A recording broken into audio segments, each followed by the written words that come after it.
The winter of 1943 was a brutal one for the soldiers of the German Wehrmacht. As the war spiraled into its darkest chapters, the once proud soldiers, seasoned by years of combat, now found themselves caught in the enemy's grip. The Allies had begun their relentless push across Europe, and for many, capture seemed inevitable. When the German POWs were herded into the Allied camps, the reality of their situation began to sink in. They had no more weapons to fight with, no more defenses to protect them.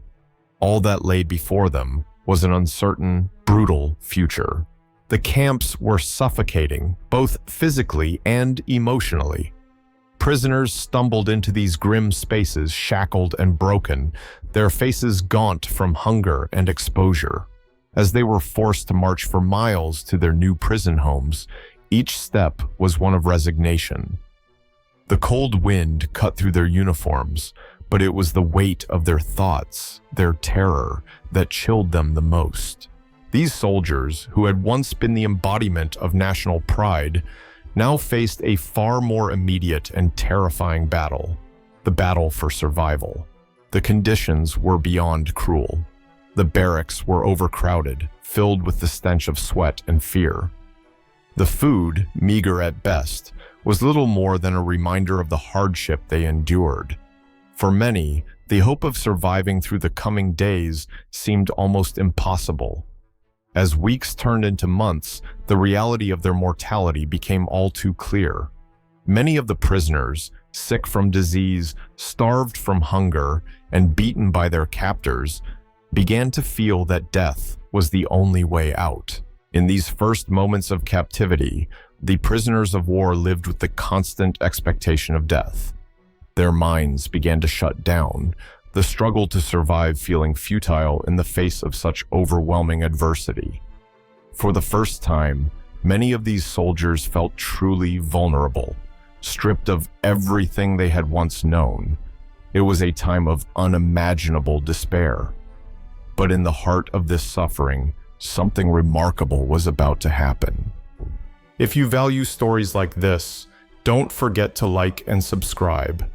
It helps preserve forgotten chapters of history. Share your location and the local time in the comments. Amidst the agony of captivity, where every passing day seemed to bring them closer to death, a flicker of hope emerged for a few of the German POWs. For many, survival had ceased to be a question of strength or willpower. It had become a mere chance, a cruel roll of the dice. But in this chaos, some began to experience a dramatic shift, a surprise opportunity far beyond what they could have expected. The transition began with the unlikeliest of acts. A small group of prisoners who had initially been assigned to the harshest camps found themselves suddenly relocated to facilities that offered slightly better living conditions. While still brutal and far from comfortable, the new camps provided more food, more room to breathe, and a semblance of human dignity. The very fact that they were no longer herded into cramped, filthy barracks felt like a miracle in itself. But it wasn't just the change in physical surroundings that gave them renewed strength. In an even more unlikely twist of fate, a number of these POWs encountered a different kind of salvation: American medics. These men, who had been sent to treat the wounded on the battlefield, were now turning their attention to the prisoners of war. They provided medical care, delivered food, and offered a level of compassion that many POWs thought unimaginable. These small acts, clean bandages, a warm meal, a comforting word, brought a sense of relief to the prisoners, like a light in an otherwise endless night. One prisoner recalled how, after weeks of feeling like a ghost, he was brought back to life by nothing more than a cup of hot soup. It wasn't just the soup, he later said. It was the idea that someone cared enough to offer it to us. It made me believe, for the first time in months, that I might survive this. For these men, it was not just food and medicine. They were receiving something far more profound: hope. Hope that they could be more than just victims of war. that perhaps they could live to see another day. The shock of this unexpected kindness was almost as overwhelming as the brutality they had endured. Some of these men, once steadfast in their hatred for the Allies, began to see their captors in a new light. The face of the enemy had been transformed in their eyes, from faceless figures of fear to human beings who, despite the war, still showed compassion. It was this dramatic contrast between the inhumanity of war and the unexpected humanity that could emerge in its shadows that began to reshape the worldview of many POWs. They no longer simply saw the Allies as enemies. They saw them as men who had chosen, in the darkest of times, to act with kindness. As they lay in their barracks, surrounded by other men who had witnessed their comrades suffering, the POWs started to look at each other differently too.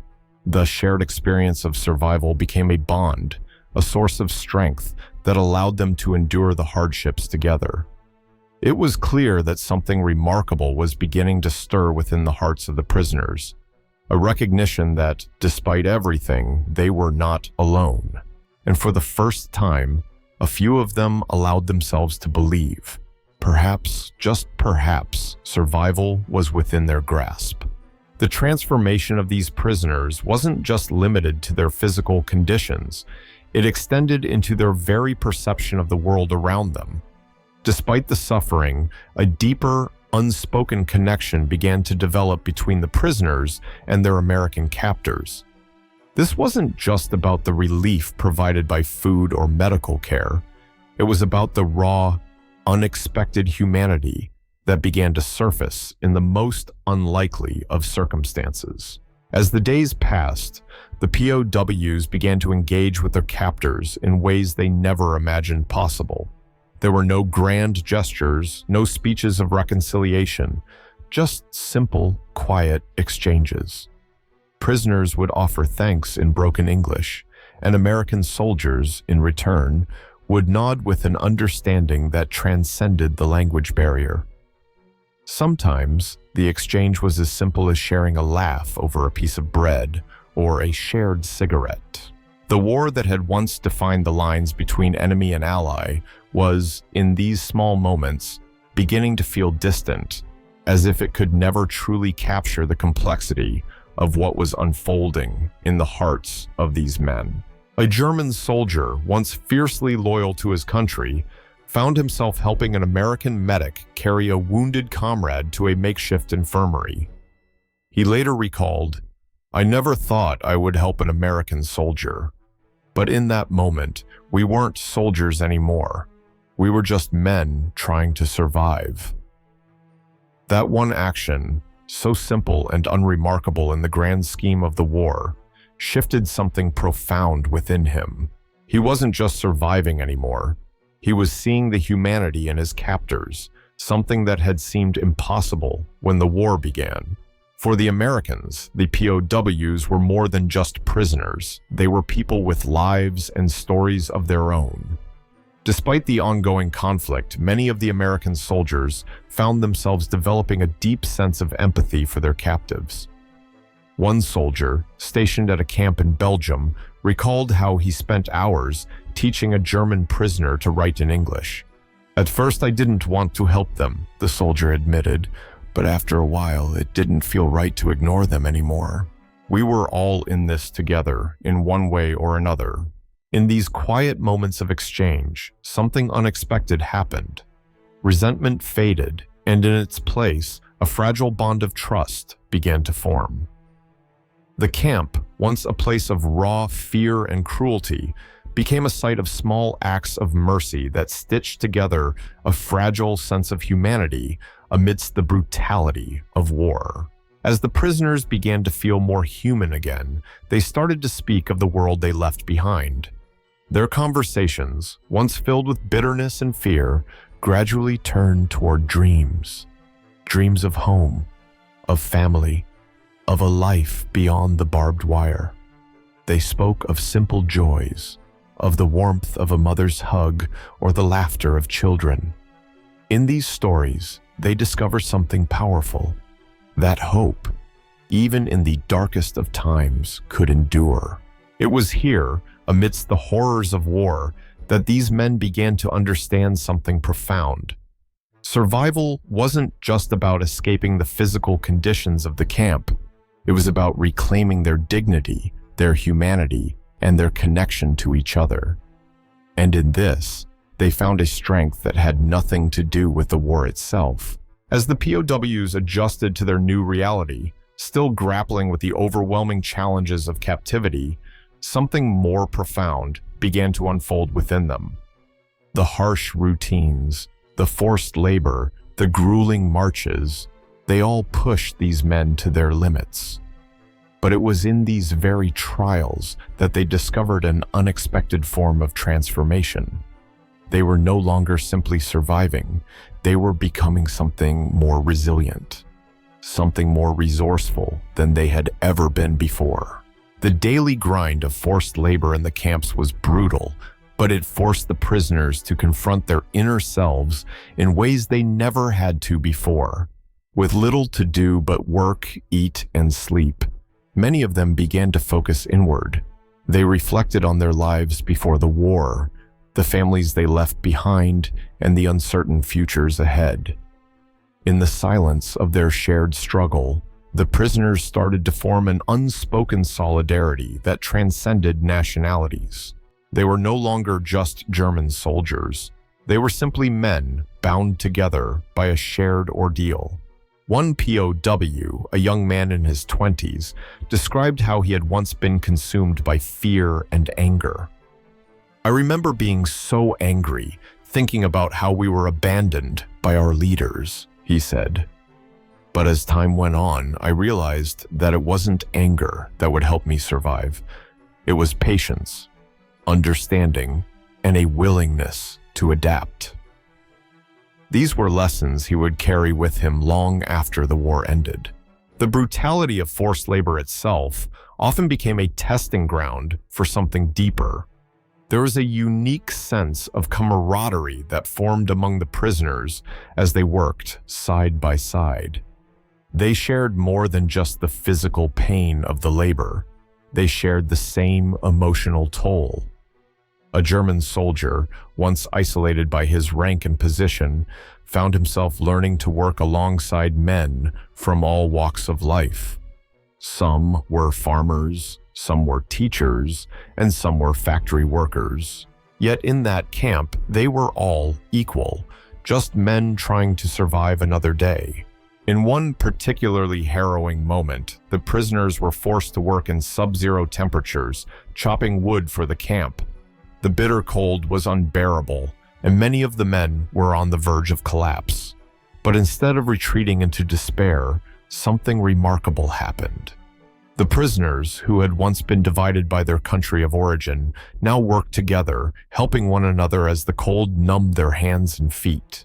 One prisoner later recalled, "I had no idea who I was working with. It didn't matter anymore. We were all just trying to make it through.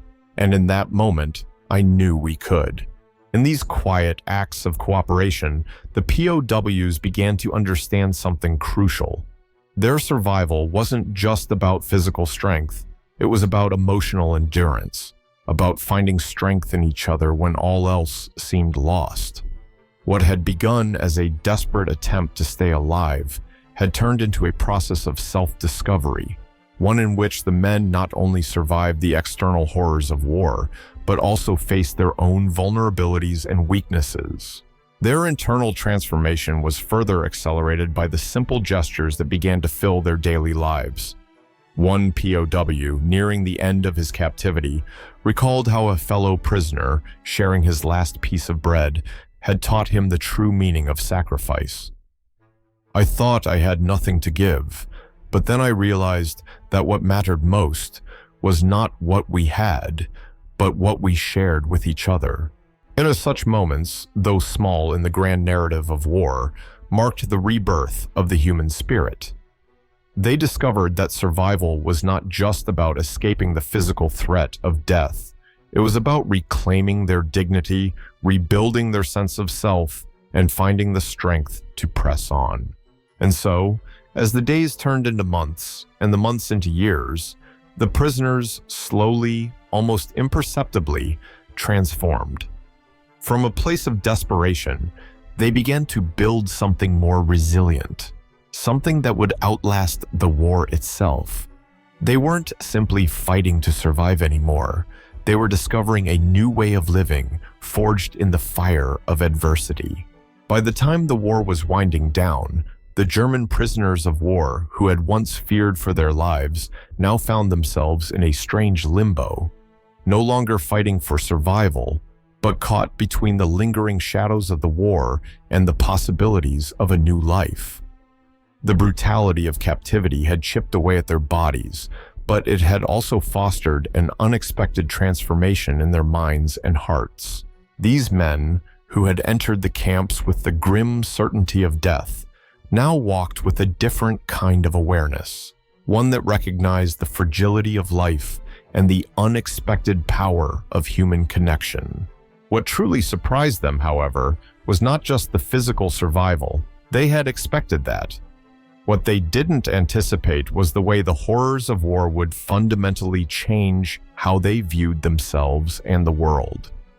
They began to understand that the very things they had once taken for granted, family, kindness, and the simple joys of life, were now what mattered most. The presence of American soldiers, their captors, had already altered the prisoners' perceptions in profound ways. Now, with the end of the war on the horizon, the bonds that had been formed in the camp between the POWs and the Americans were even more poignant. There was no longer a clear line between enemy and ally. The men who had once been enemies now found themselves exchanging words of gratitude and, in some cases, even friendship. One German soldier recounted how, on the day the Allies entered the camp, an American medic reached out to shake his hand. "I had never thought I'd shake hands with an American soldier, but when it happened, I realized this war had made us all less human. It was time to reclaim that humanity." For many of these men, their transformation didn't end with their release. The war was over, but the emotional scars of what they had endured would remain. The kindness they had received from their captors didn't fade. It became a permanent part of their worldview. Some of these former POWs went on to become advocates for peace, while others struggled with their return to civilian life. The memories of war, of starvation, of brutality would remain with them, but so too would the memories of the surprising compassion they had encountered. Question for the audience: do you think it's possible to forgive someone who was once your enemy in such a brutal context? How do you think these POWs felt when they were treated with kindness by the very soldiers they had once fought against? Share your thoughts in the comments. But the emotional transformation went beyond forgiveness. It wasn't just about letting go of hatred. It was about learning to see the world through new eyes, eyes that had witnessed the worst humanity could offer, but had also experienced its best. As these men returned home, they carried with them a new kind of strength, one forged not through combat, but through compassion. They had learned the hardest lesson of all, that in times of despair, the smallest acts of kindness can become the greatest sources of hope. As the last echoes of the war faded into history, the German POWs found themselves at a crossroads, stepping into a world that had irrevocably changed. They returned home, but they were not the same men who had left. The war, with its horrific brutality, had left deep scars, but it had also sparked a profound transformation in their character, one that would forever influence how they saw the world, themselves, and those around them. For many, the return to civilian life was nothing short of jarring. They returned to families who had been waiting anxiously for their loved ones, and yet, despite the joy of reunion, there was a distance. The men who had been shaped by war, by the suffering, the camaraderie, and the unexpected acts of humanity, found it hard to reintegrate into a society that had not shared their experiences. The horrors of war could not be undone by a simple homecoming. One former POW, speaking years later, shared how he struggled to explain his time in captivity to his family. They couldn't understand, he said. How could they? They hadn't been there. They hadn't felt the pain, the hunger, the hopelessness. But they also hadn't seen the kindness, the simple gestures that saved my life. The quiet conversations with fellow prisoners, the moments of shared humanity with their captors, seemed distant now, as if they belonged to another life. The POWs, despite their homecoming, were forever marked by the memories of a life lived behind barbed wire. But for others, the return home wasn't just about confronting their past. It was about using what they had learned to build something better. One former prisoner, who had been a teacher before the war, found a new purpose in life. I came back, he said, and I knew I couldn't change the past, but I could make sure my children didn't grow up with the same hatred I had. I could teach them kindness, understanding, and the power of peace. Many of the former POWs, shaped by their experiences in captivity, chose to dedicate themselves to rebuilding their communities, advocating for reconciliation, and ensuring that the lessons of the war would not be forgotten. Question for the audience: what do you think it would be like to return home after such an intense, life-changing experience? How do you think the former POWs coped with re-entering normal life? Let us know your thoughts in the comments. For some, it was the emotional weight of their experience that would never truly leave. The haunting memories of the camps, the faces of the American soldiers who had shown them kindness, and the camaraderie forged in the darkest of times, these would live with them forever. They had survived not just physically, but emotionally and spiritually, learning that survival was not just about the body, but about the heart. And so, with the war over, the former POWs began the difficult task of rebuilding their lives. They were no longer the young men who had entered the war with a sense of invincibility.